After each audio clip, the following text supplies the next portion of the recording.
Satu, dua, tiga, ya. Hei kawan, anak Tuhan, rajinlah beribadah, puji Tuhan dengan firman, berdoa dan bersaksi.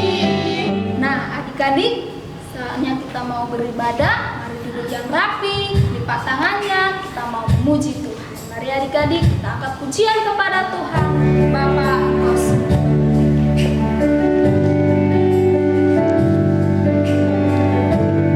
Mari adik-adik yang dikasihi Tuhan, kita angkat pujian ini. Besar setiamu ya Tuhan, besar setia, besar setiamu ya Tuhan, besar setiamu di sepanjang hidupku. Haleluya,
ikutin tantenya berdoa. Tuhan Yesus, Tuhan Yesus, terima kasih Tuhan. terima kasih Tuhan. Pagi ini kami bisa beribadah pada Tuhan. kepada Tuhan. Terima kasih Tuhan. Terima kasih Tuhan.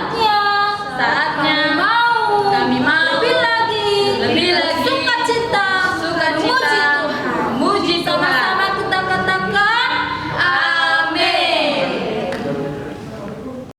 baik adik-adik yang di rumah, kita sudah menyembah Tuhan. Saatnya kita mau berglori dan bersukacita memuji nama Tuhan. Sudah siap? Siap. Baik, mari kita angkat pujian bagi Tuhan. Katakan hatiku penuh nyanyian.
sudah memuji Tuhan, saatnya kembali kita mau sebelum kita dengar firman Tuhan, kita memuji kembali kepada Tuhan. Hidup ini adalah kesempatan.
Shalom adik-adik.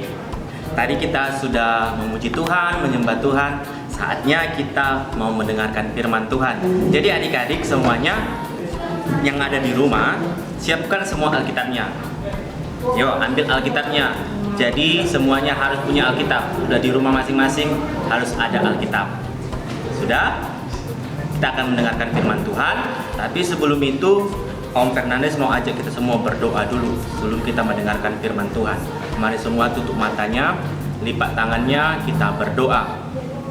Terima kasih Tuhan Yesus yang baik, terima kasih kami Tuhan sudah selesai memuji meninggikan nama-Mu. Kami sudah bersorak-sorai bagi nama-Mu Tuhan. Ini Tuhan sebentar kami mau mendengarkan firman Tuhan. Biarlah Engkau Tuhan hadir bersama kami Tuhan, anak-anak kecil.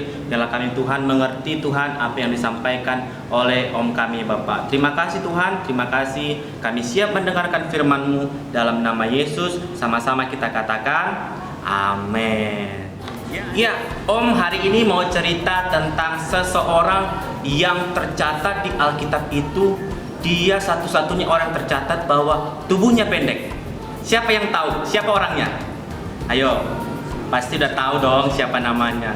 Iya, Om mau cerita tentang seseorang yang bernama Zakheus. Iya, Zakheus. Jadi Zakheus tercatat dalam Alkitab dia bertubuh pendek. Jadi Om akan cerita. Di suatu kota yang bernama Yeriko, ada seorang yang sangat kaya yang bernama Zakheus. Ia bekerja sebagai kepala pemungut cukai. Ia mengumpulkan uang pajak dari rakyat untuk diserahkan kepada pemerintah Romawi. Orang-orang Yahudi pada saat itu tidak menyukainya karena dia dianggap memeras masyarakat. Jadi, masyarakat Yahudi sangat-sangat membenci Zakheus. Pada suatu hari, Tuhan Yesus dan murid-muridnya memasuki kota Yeriko. Banyak orang yang mengetahuinya, kemudian berbondong-bondong untuk datang melihat Tuhan Yesus. Kedatangan Tuhan Yesus ini juga didengar oleh Zakheus. Walaupun ia belum pernah bertemu dengan Tuhan Yesus, namun ia sudah mendengar tentang apa yang dilakukan oleh Tuhan Yesus. Zakheus juga ada dalam gerombolan orang-orang yang ingin melihat Tuhan Yesus. Tapi karena tubuh Zakheus terlalu pendek, ia tidak bisa untuk melihat Tuhan Yesus karena terhalang oleh begitu banyak orang yang berdesak-desakan ingin melihat Tuhan Yesus. Namun Zakheus tidak kehilangan akal. Ia melihat ada sebatang pohon yang cukup tinggi di tempat yang akan dilalui oleh Tuhan Yesus. Kemudian dia panjat, dan panjat. Walaupun ia kesulitan untuk memanjatnya, tapi ia berusaha untuk memanjat pohon itu agar bisa melihat Tuhan Yesus. Saat Tuhan Yesus melewati pohon itu, ia melihat ke atas dan melihat Zakheus ada di atas. Kemudian Tuhan Yesus memanggil Zakheus agar ia segera turun. Tuhan Yesus mengatakan, "Hai Zakheus, turunlah. Aku akan menumpang hari ini di rumahmu." Zakheus sangat senang sekali dan ia segera turun untuk menemui Tuhan Yesus. Tetapi beberapa orang yang tidak menyukainya berkata bahwa Zakheus adalah orang yang berdosa sehingga tidak pantas Tuhan menumpang di rumahnya. Tetapi Zakheus berjanji kepada Tuhan Yesus bahwa ia akan membagikan setengah dari hartanya untuk orang-orang miskin dan ia akan mengembalikan 4 kali lipat uang dari orang-orang yang pernah ditipunya. Tuhan Yesus sangat senang dengan sikap Zakheus ini. Karena itu Tuhan Yesus mengatakan bahwa kesalahan Zakheus diampuni dan ia beserta keluarganya mendapat keselamatan. Untuk cerita Alkitab kita hari ini tentang Zakheus, adik-adik juga bisa baca di Alkitab di Lukas 19 ayat 1-10. Adik-adik harus membacanya ya. Nah, adik-adik, tadi kita sudah mendengarkan firman Tuhan. Jadi, apa maksud dari cerita firman Tuhan kita hari ini? Siapa yang tahu? Pasti adik-adik semua pengen tahu ya kan, apa maksud dari firman Tuhan hari ini. Jadi adik-adik, Zakheus dengan tubuhnya yang pendek, dengan dia kesulitan untuk mencari Tuhan, tetap dia berusaha untuk melihat Tuhan. Jadi kita juga adik-adik harus terus berusaha mencari Tuhan. Bagaimana caranya? Kita rajin sekolah minggu, rajin baca Alkitab, dan rajin berdoa. Jadi adik-adik jangan lupa, jangan mau kalah dengan Om Zakheus. Zakheus bisa, adik-adik juga pasti bisa. Jadi sampai di sini firman Tuhan. Sebelum firman Tuhan kita akhiri, mari kita bersatu dalam doa.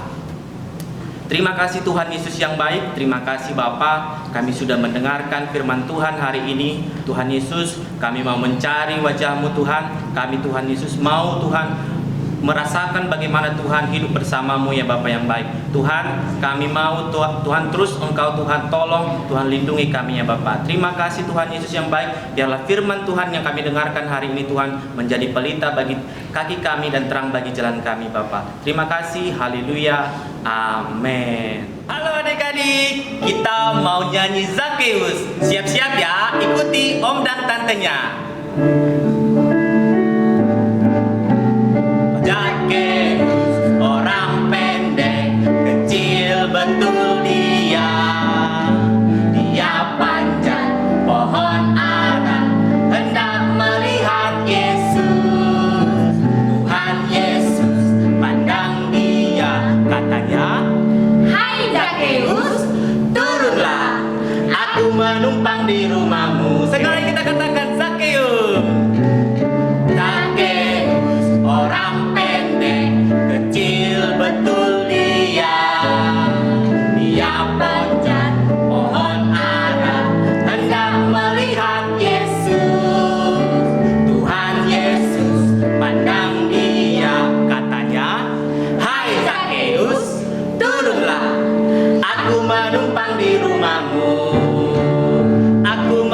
menumpang di rumahmu. Aku menumpang di rumahmu. Adik-adik, terima kasih sudah mengikuti ibadah dari awal sampai akhir. Kami guru-guru sekolah minggu mengucapkan selamat